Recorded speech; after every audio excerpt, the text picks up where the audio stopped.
आज 5 दिवसाचा गणेश विसर्जन कार्यक्रम खूप जोरात चालू आहे मागाठाणे, काय म्हणतात? मागाठाण्यामध्ये मान्य महानगरपालिका आणि मुख्यमंत्री एकनाथ शिंदे यांच्या सरकारच्या माध्यमातून आणि आम्ही आमदारांच्या निर्णयाच्या माध्यमातून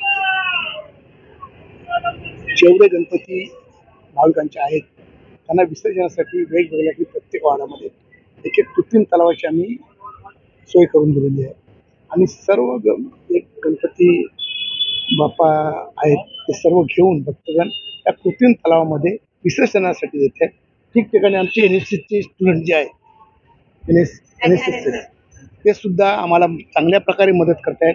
सामाजिक कार्यामध्ये तरुणांनी घेतलेला सहभाग हा फार मोठी गोष्ट आहे. त्यांच्यातूनच उद्या कोणतरी पिक्चरला नेता तयार होणार आहे. आम्ही सुद्धा असेच NSSची कामं करत होतो आणि सामाजिक कामं करत होतो आणि आज विद्यार्थी बघून फार खूप आनंद होतोय. प्रत्येक ठिकाणी प्रत्येकाला सुविधा करून देण्याचं काम आमच्या सरकारच्या माध्यमातून केलेलं आहे.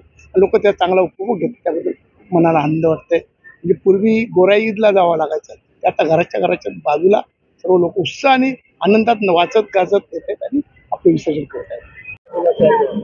मुंबई महानगरपालिका और आमदार प्रकाशदादा सुर्वे यांच्या वतीने दरवर्षी इकडे स्थानिक गणपती भक्तांना, गणरायाच्या भक्तांना त्यांच्या गणपतीचं विसर्जन सुखरूप आणि सोयीस्कर व्हावं यासाठी ते नेहमी प्रयत्न करत असतात.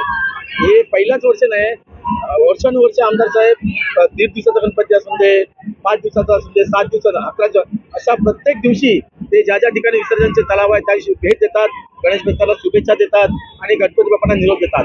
लोकांना काय त्रास आहे, काय समस्या आहे ते जाणून घ्यायचा प्रयत्न करतात. हा मध्ये एकच उद्देश असतो की इकडच्या स्थानिक लोकांना कोणत्याही प्रकारचा त्रास होऊ नये, आपल्या गणपती बाप्पाला विसर्जन होताना सुद्धा त्रास होऊ नये हे ते जातीने आणि कटाक्षाने लक्ष देत असतात त्या गोष्टीकडे.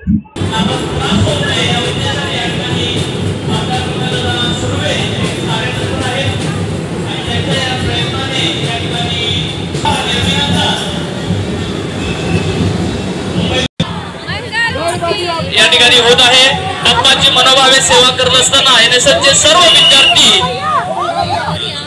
आपल्या प्रोजेक्टचा एक भाग म्हणून या ठिकाणी बाप्पाची सेवा देत आहेत. सुंदर असं नियोजन करत असताना आणि आम्हाला या ठिकाणी सहकार्य करत असताना सर्व NSS विद्यार्थ्यांचे आमदार प्रकाशदादा सुर्वे यांच्या वतीने खूप खूप आभार.